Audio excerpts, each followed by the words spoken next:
to shock the world here. I'm calling for an open tryout. If anyone is watching this, I'm calling for an open tryout. I got a year of eligibility left. Might have some. Anthony, where is home for you? Home is Medland. That's wrong. All right, I hear what you're saying, but I'm just going to disagree. While we were in class this morning, I was watching his mixtape, and this guy catches and shoots from anywhere. Are you ready for some debate? Because Bobcat Breakdown starts right now. Welcome to Bobcat Breakdown. I'm your host, Heather Owen, alongside my two analysts, Connor Court and Seth Bromowitz. Seth, I'm excited to be here, excited to be on the quad. I won't lie, a little bit chilly, but the vibes are still high. We've got to push through. Absolute all-time high vibes right now.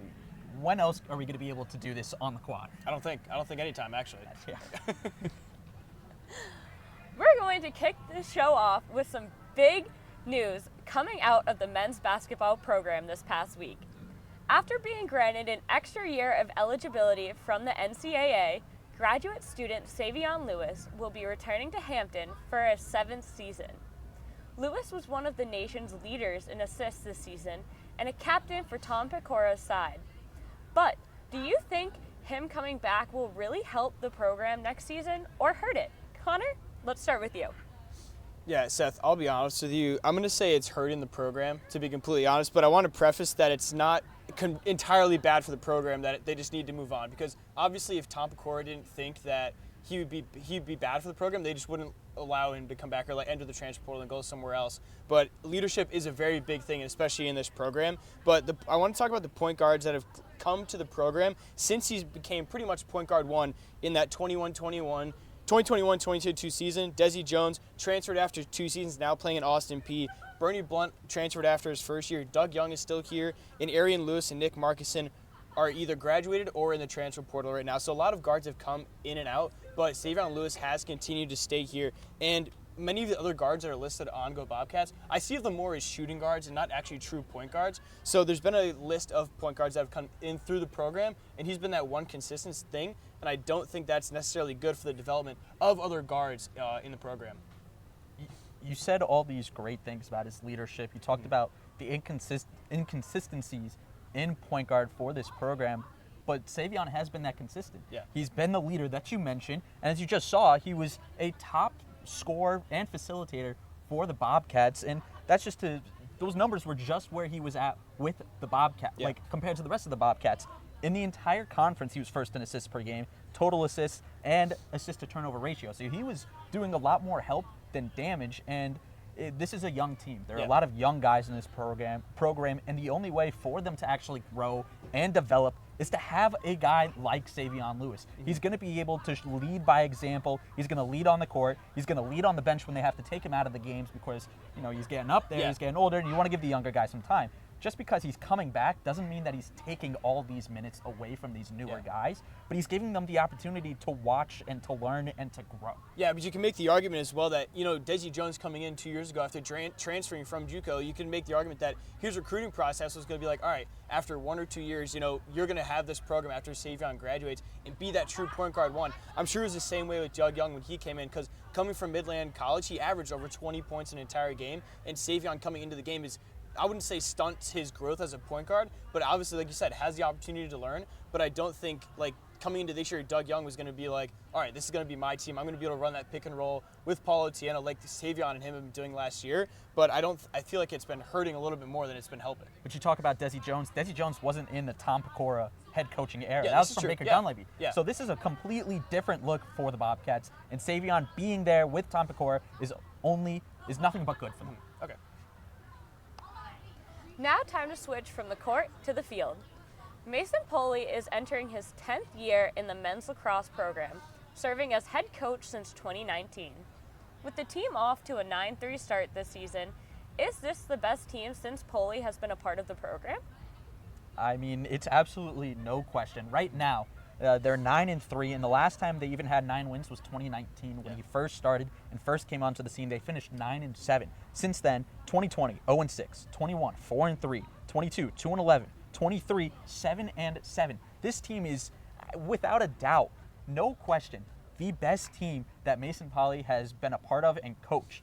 Yeah, and I completely agree with you, but I just kind of compared a little bit more to that 2016 team, the one team that went to the NCAA tournament when Mason Pulley was a head coach. He was an assistant at the time, became interim head coach, like you said, in that 2019 season. And I think the biggest difference between those two teams that separate this current team right now is that Ryan Donnery, 51 points in 12 games. Their leading scorer, a similar Ryan, but Ryan Keenan, 51 points in 16 games. So this offense has been able to produce a lot more points in quite a few more amount of games. And I looked through the stats from the shot efficiency from that 2016 team, and none of those guys are on the top of that shot efficiencies compared to this team. The highest is Keenan at 38.4%, third if he was on this team currently, and all those other guys are below that 4, 7, 8, and 9 from that 2016 team. So I feel like Mason Pulley has been able to find his footing, and especially on the defensive end. There was a lot of question marks, I feel like, from that goaltender side. When Mason Oak came in, he's really been dominated this entire season and has really allowed them to be that nationally ranked program, even if it was for just a few weeks, still receiving votes for about a month. And I feel like that's the biggest difference between that 2016 team, like we mentioned, and this 2024 team. Yeah, it seems like every other week we see Mason Oaks as the MAAC defensive player of the week, yeah. And he's been leading the MAAC conference in saves per game and save percentage. So not only are they doing it offensively, but they're also doing it on the defensive end. Yeah. And it's just been an absolutely remarkable season for Mason Poly. Yeah, and real quick, I want to bring up the fact this 2024 team, like we said, has been ranked nationally, or at least getting points for at least a month. The Bobcats in 2016 that made it to the NCAA tournament, they only got national votes when they made it to the NCAA tournament, because they're obviously one of the top teams in the country making it to the tournament. So I just wanted to point that fact out there as well. Yeah, absolutely hot start for them, and they're keeping it going. I agree. It's time for our first break of the night, but don't go anywhere, because when we come back, we have a brand new game called Oh, the Places They'll Go.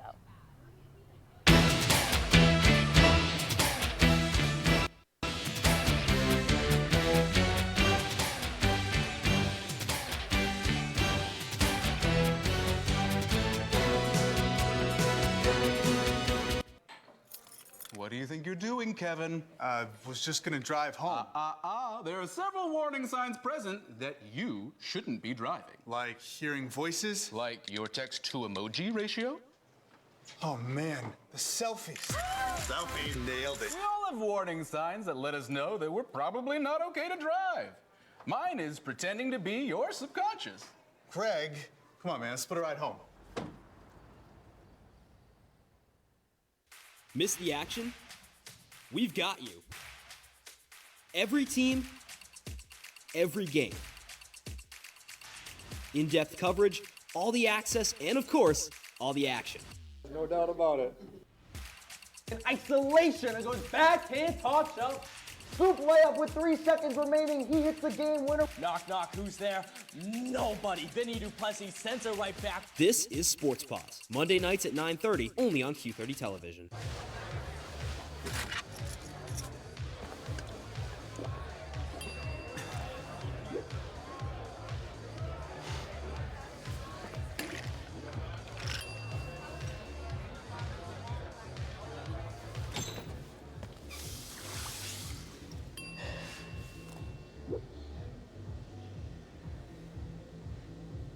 If you need to do something to feel okay to drive, you're not okay to drive. Don't drive buzzed. Welcome back. Now that spring is in full effect, it's time to talk all things spring sports. And for me, when I think of spring, I am reminded of Dr. Seuss, who is exactly the person this segment called Oh, the Places They'll Go is based after.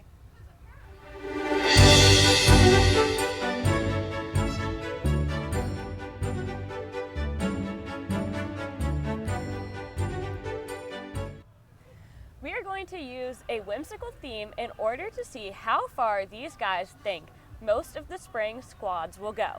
First up, men's lacrosse. Connor, how far will they go? Yeah, I think in the regular season, heading into the postseason, they're going to finish number 2 in the MAAC and battle for that postseason tournament like we've been talking. I think there's a high chance that they do make the NCAA tournament for that first time since 2016, like we've mentioned. And I think the only thing standing in their way is Sacred Heart. I don't believe they played them in the regular season, so they'll more than likely meet them in the MAAC championship, and I think that's going to be a big game to look out for. Yeah, for me, I think that if this team gets home field advantage for the MAAC tournament, they're going to win the MAAC championship, but they're going to fall off in the NCAA tournament because they're going to face a lot bigger schools, a lot more lacrosse powerhouses than what Quinnipiac is known for. And that's if they are the highest seed of a full member of the MAAC conference. So Sacred Heart won't get home field advantage, won't get home field. VMI won't get home field. So it's between Quinnipiac and Manhattan to get that home field hosting ability. And I think if they edge out Manhattan and take that 3 at best compared to VMI and Sacred Heart, then they'll be able to win that MAAC championship. Yeah, Sacred Heart clinched the regular season tournament being 8-0 in the MAAC conference right now, so they'll have it throughout the entire tournament, but I do agree, especially in that first and second round, it's going to be important that they get that home field advantage because they've been playing phenomenal at home, but on the road it's been a little bit more shaky, and that's where they lost 2 of their 3 games is on the road. Exactly. Yeah. Let's shift to the diamond for Seth's area of expertise, baseball. Seth, how far will they go? I hate to say it, but I do think that they are just going to miss the playoffs. It's a six-team bracket, a double elimination. They were able to just get in last season, but this season, I think that they're just not going to make it. The injury bug is going around. They're missing key guys in the rotation at the plate, like Sean Swenson, who does it on both ends, a nice two-way player that has emerged this season for the Bobcats. So I just think that as we get into the dog days of this spring season, they're just not going to make the cut. Yeah, there's like 27 conference games remaining as of today, and I do agree with you. I think they're going to remain in the middle of the pack. They might squeeze in at that 60, but I don't see that happening. I do see them missing the playoffs, and it's a pretty unfortunate way to go out, especially as they were the preseason number 2 heading into the entire year, just behind Fairfield. And pitching and playing defense have been their Achilles heel it feels like ever since I've known the program, since I stepped on campus in 2021. But they can hit the lights out of the ball offensively, but I think that their struggles continue to be that defensive side, and the reason why they've honestly lost a lot of these games, especially in the non-conference, when they've had to go on the road in conference games, they've had to play a lot from behind and rely on their offense. But I feel like the defense and the pitching can step up a lot more to put them in better positions for when those bats get hot. A high-scoring offense and a fast-running team, but that's if they could get on base. And there's only 2 guys currently that are batting over 300, and that's Jared Zimbardo and Keegan O'Connor. Those 2 guys can get them. They can get them to the MAAC playoffs, but the rest of the team, they really need to step it up. And coming into this weekend, they're playing against Canisius. So they're going to face Peyton Consigli, Justin Giuliano, who's just MAAC Pitcher of the Week, and they're facing guys at the plate like Jackson Strong, Mike DeStefano. It's not an easy matchup that they're coming into with Canisius. They do have the home field, but again, Canisius is an absolute powerhouse, in my opinion, in the MAAC conference outside of Ryder. So they're certainly going to give them their money's worth, and that is a must-win series as we get down the stretch. Yeah, exactly. This weekend's going to be huge for them. Let's stay with the diamond. How far will the softball team go? Yeah, I think they're going to squeeze into the playoffs, kind of like we were talking with baseball. But I think they're going to be in that 4, 5, 6 range. They have a huge weekend coming up against Niagara. They're currently number 4 in the entire MAAC, and everyone else that they're playing for the rest of the season is those bottom few teams like Manhattan, Fairfield, Stonehill, and Ryder throughout the rest of the remaining of the season. So I think there's a big opportunity for them to make it to the MAAC playoffs. It's just a matter of which team shows up, and especially for this weekend, it's going to pretty much set the tone for the remainder of the season. Yeah, I do think that they will be able to get into the playoffs this season, but with such lack of experience when it comes to the thrill and the pressure of playoff softball, that's where we're going to see them fall off a little bit. The offense hasn't necessarily been top-notch in the entire conference. Their pitching has been stepping it up with Cindy Horn, Jacqueline Gonzalez. They've been doing their jobs, but in order for a pitcher to be as effective when coming into postseason play, the offense needs to back them up. You got to get run support, and I'm worried that come playoff time, they're just not going to get it. Yeah, it feels like it's almost the opposite from baseball. We're talking so highly about their offense, but their defense can't step up. But for softball, their defense plays well, but their offense can't keep the bats hot and keep them in games. I found a quick stat in the conference. They let up 14 runs defensively, and that's obviously not ideal, but it's good. Those games where you're losing, drastically, or these close games really do mean a lot when you get down to postseason play. So we'll see how they do when it matters most. When it comes down to the playoffs, whoever makes the most mental mistakes is going to lose that matchup, and I think that so far we've seen that out of this Quinnipiac softball team. I 100% agree. Only 2 teams left. How far will the women's tennis team go? I mean, I think I would be silly if I said that they weren't going to win it. I mean, this women's tennis team is an absolute powerhouse in the Quinnipiac community. They're approaching what could be their third consecutive MAAC championship, and it doesn't seem like they're slowing down. They've got a lot of returners, they got a lot of newcomers, and I really think Paula Miller is the key to this Bobcat team's success running the helm. Yeah, you know, in the last 10 years in the MAAC, they've absolutely ran through the entire conference. 6 NCAA tournament appearances, and like I said, I don't think there's going to be any change, especially this year. Now, obviously in the fall, when they have all these invitationals, they're not going to play as great because they're playing a lot bigger schools, but I feel like when it comes to the MAAC conference, it's no question that they're going to win the MAAC championship there and then make it to the NCAA tournament once again. Yeah, tennis is one of those weird sports where it's fairly reliant on the individual as a tennis player, but I really think that Paula Miller has been the consistent key to the Bobcats' success as a coach, and when it comes down to it, she's going to help them get there. Multiple Coach of the Year awards in the MAAC, it's no question right there. Can't argue against it. Yeah. Lastly, let's hear your thoughts on men's tennis. Yeah, for men's tennis, I think this is the year that they finally get over the hump and win that MAAC championship. You know, going to the MAAC championship and getting knocked out in that first round. The last time they won in the conference was 2017 and 2018 when they made it to the MAAC championship and ended up losing to Fairfield. I think it's going to be a huge step for the entire program. And Paula Miller's the director of operations for both programs, so it'd be silly to say that her teaching doesn't translate from women's to tennis. Obviously hasn't shown up on the stat sheet making it to the MAAC championship and winning it, but I think there's a big opportunity for them, especially when Donovan Brown's here on Sports Pause last night. It's a huge opportunity for the program. Ended up losing 4-3 to Fairfield, but I think they're going to do well in the postseason. I think they're just going to miss they're just going to miss it. They're not going to win the championship. They'll lose in the championship. I think the vengeance from last year is going to help them get there. The director of tennis operations, Paula Miller, like with the women's team, she's going to get them there. But in the end, I think they're just going to drop the ball on it on the road. Gotcha. It's time for our second break of the night. Stay tuned, because some more spring sports debate is coming your way.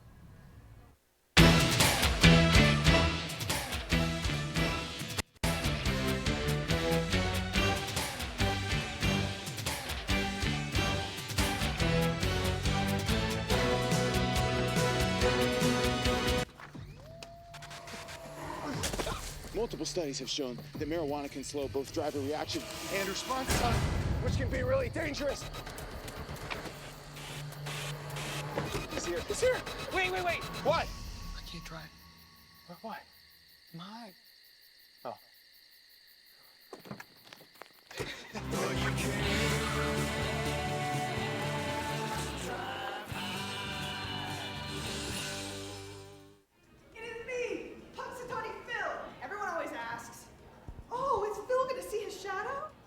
I can't hear you, little girl. You're gonna have to speak up. Well, if you keep yelling, you're not going to be able to hear anything at all. Is this a part of the show? Can we turn the heat up? It's like an ice box in here. I'm gonna need you guys to turn it down a little bit. I'm clearly in the middle of a show here. A show? I thought this was a eulogy.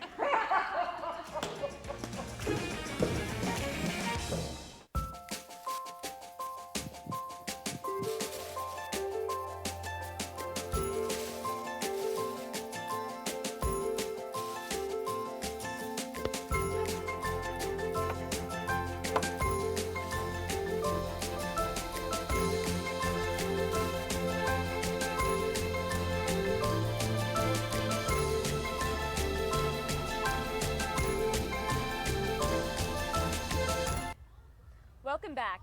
The baseball team had 5 non-conference games this past week, and the team went 2-3.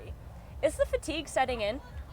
I think it's a little bit of fatigue. I think it's a little bit of bad. I mean, they have 58 errors. That is the second most in the entire MAAC conference. And like I said about softball, the mental mistakes is what's going to lose you games, and they're doing that the second most in the entire conference. They have 282 strikeouts as a team, and that's 5th worst in the conference. And you can't even count Siena, Iona, or Mount St. Mary's because they are all-time bad. So really, they have the second most strikeouts in the conference from what I would say are competitive teams. And they're too reliant on Jared Zimbardo and Keegan O'Connor. They're the only ones who are hitting above 300. And Keegan O'Connor, he's striking out a little bit too much for my liking to really be confident in this team. You know, just saying that this team is just fatigued. Yeah, and especially with Keegan O'Connor, one of the best catchers in the entire country. But I do agree that I think this fatigue is absolutely setting in as well. But they play almost 50 games once even after the regular season ends. You're going to have a little bit of fatigue at that. And just in the month of April, there's only been 16 days, but 9 of those days in April have all been game days. When you're playing 5 games, I feel like in baseball, you don't really have a lot of time to reset. You have maybe one day. And obviously they want to rely on the strength and conditioning to be able to help them to recover in these games because you have such a quick turnaround. But even in the month of March, the first half of March, for the first 17 days of the entire month, there were 11 games that were played. I don't feel like you play way too many games. Obviously, it may be a bigger discussion about the entirety of college baseball, but I feel like when you're playing multiple games in 1 week, it's just bad for the program. And obviously, every team has to deal with this issue. It's just a matter of what teams play better. And I think a lot of it has to do with those mental errors, like you were talking. Yeah, but I mean, talk about all these games that they could play. So does every other college team in the nation. Mm-hmm. So it's not necessarily some adversity that just the Bobcats are facing, but the resurgence of Christian Smith behind the dish as I would say the number 2 catcher compared to Keegan O'Connor has really helped relieve O'Connor of a lot of pressure behind the dish and hitting, because since he does strike out a lot, but he's dropped from the top 10 leaderboard in the most strikeouts in the conference. Gabe Wright, when he can get on base, he can absolutely fly around the bases. He is so unbelievably fast, but he's got to get on base first, and that's really what it comes down to, because yes, they're making the mental errors, but they got to get on base. They just got to get on base, and runs are what's going to win you games. The bullpen has been fairly decent this season, but again, they got to get the runs. The starting rotation has been a little bit shaky, and you got to back up the runs for these starters. This Quinnipiac offense is such a high-scoring offense when they could get going, but it seems like when they really get going, this pitching staff seems to just fall a little bit short. I agree with you. Yeah, that pitching staff. John Delaney always talks about it, that he always likes to have different style of pitches, likes to get a little crazy when it comes to it, having different hand positions when they're pitching with right or left, sidearms or whatever. But I really do think it's the part of the defense, because you mentioned 58 errors the entire season, the most in the entire MAAC. You just can't have that, especially when you're getting into those games when the fatigue may be setting in a little bit. Those errors definitely do not help at all. Defense wins championships. That's it. That's in any sport, yeah. It's time for our final break of the night, but don't go anywhere, because when we come back, it's time for my final roar.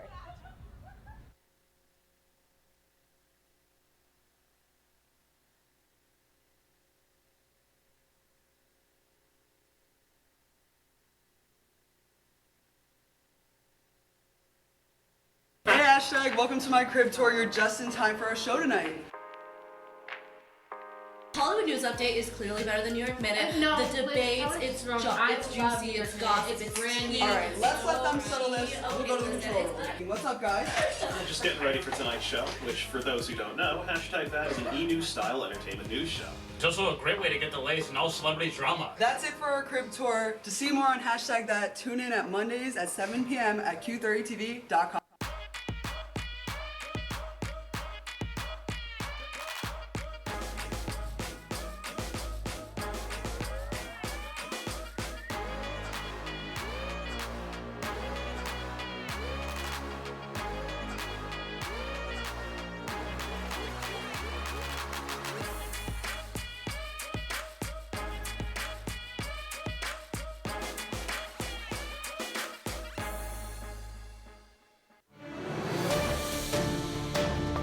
Reporting from the South Quad. Reporting from outside the ledges. From the Arnold Bernard Library. Reporting from North Haven parking lot.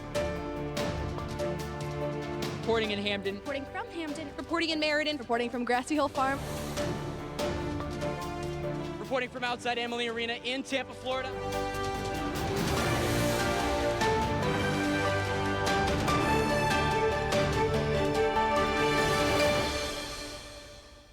Welcome back to Bobcat Breakdown. Over the past year, I've had the pleasure of being QBSN's chairman. Seeing the organization as a whole grow and evolve has been an absolute thrill to watch. With the spring semester coming to a close, I wanted to share what I felt were 5 of the most exciting calls from an exciting year. Nearest to Riley. Riley fires, save, and they score! Kate Riley getting the rebound, overtime winner! The Bobcats take it 4-3 over the Yukon Huskies in the exhibition. Looking to get one on net. Fight Steigoff scores! Nina Steigoff puts puts the Bobcats ahead off the assist from Mears in front. Had Doyle going post to post, right to left, and the puck found Steigoff on the right side as she nails it in and gives the Bobcats a 1-0 lead.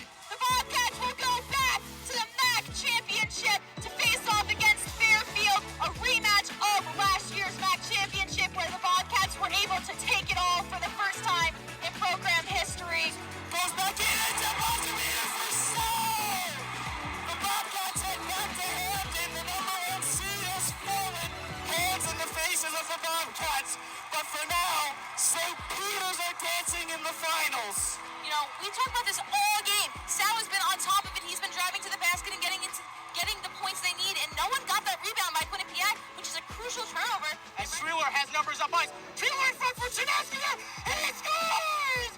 Chernowski in air! Chernowski in air! Chernowski in air! In overtime, the champs will play Boston College on Sunday night. Overtime winner! But now it's time for everyone's favorite, Final Roars. Connor, we're going to start off with you.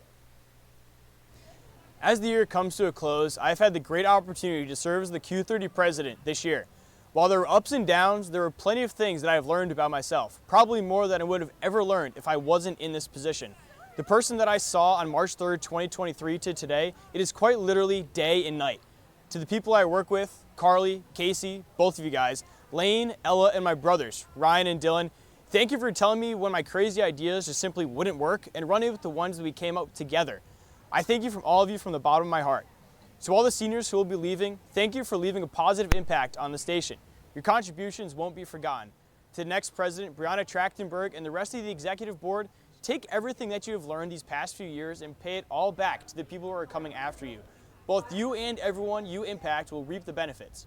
For me, this is not a goodbye, but an opportunity for me to help the people who are new to the organization and want to work in media. Thank you to all of you for all that you've done for me. While I will be returning next year in a lesser role, this will, however, be my final breakdown on air as the QBSN chairperson. An experience that I would never trade for anything in the world. My QBSN journey began before I arrived to campus my freshman year when I met a man named Eric Kerr. After talking with him for his own Q30 package, we talked about how I could become involved in student media. He mentioned this one sports broadcasting club that I was immediately drawn to and told me about going to Quinnipiac's involvement fair. I don't remember much about that day because there was so much going on with so little time, except Jack Maine's Vermont Lake Monsters hat, because I didn't think other college kids knew of the New York Penn League. I then went to the Student Media Summit where I spoke with John Surratt and Clever Streich about how I myself could get involved with Quinnipiac Bobcat Sports Network.